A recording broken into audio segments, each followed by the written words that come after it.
we're still here. Maybe. Maybe.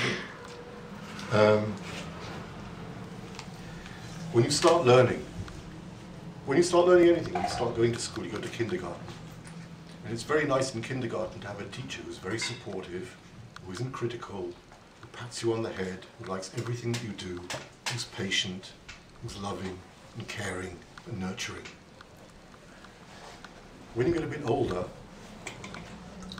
sometimes, let's say, for a master's or a PhD, you know what you want to learn, very specifically. You know who the guy who is the top of the field is. You also know that he's not very pleasant. He doesn't like people who show up late or ask questions or don't pay attention. He's very critical, he's very hard to please, he's unforgiving, but he's the guy who has the stuff that you want to learn. And you think that you're strong enough to put up with the stuff because you know what you want to learn. And that's porcelain. It's like other clays are much more forgiving. You can get away with doing all kinds of stuff. With porcelain you can't.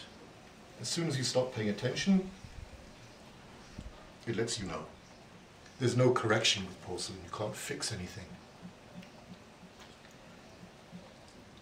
And that's why I love it. Because also in the beginning, I think a lot of things, certainly in pottery, I've been teaching pottery for well over 20 years now.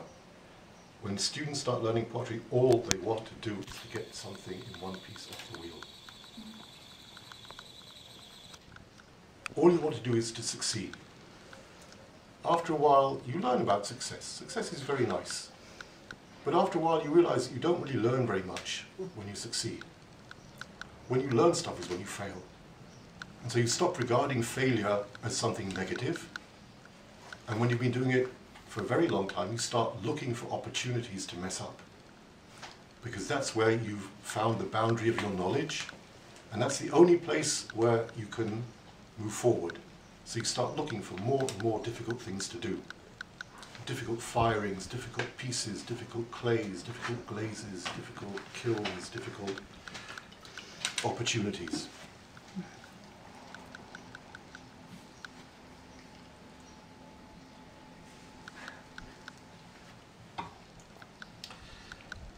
So there's I have a whole spiel that I do. I do a lot of work with groups from Birthright who stay on in tzfat and do Live Not. Mm-hmm. And very often they come here usually on Friday mornings. And I've missed out to the early steps of the story because but what I'm doing basically is making functional vessels, tableware, kitchenware, Jewish ware.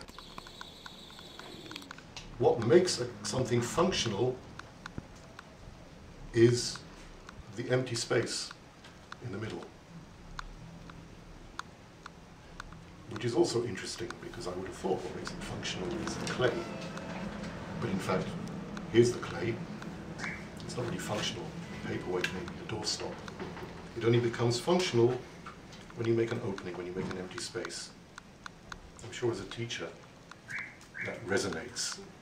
Like sometimes you meet people who know already. And it's very difficult to talk to them because they don't have an empty space. And sometimes you meet people who say, I don't know anything. And it's a pleasure working with them because they're receptive.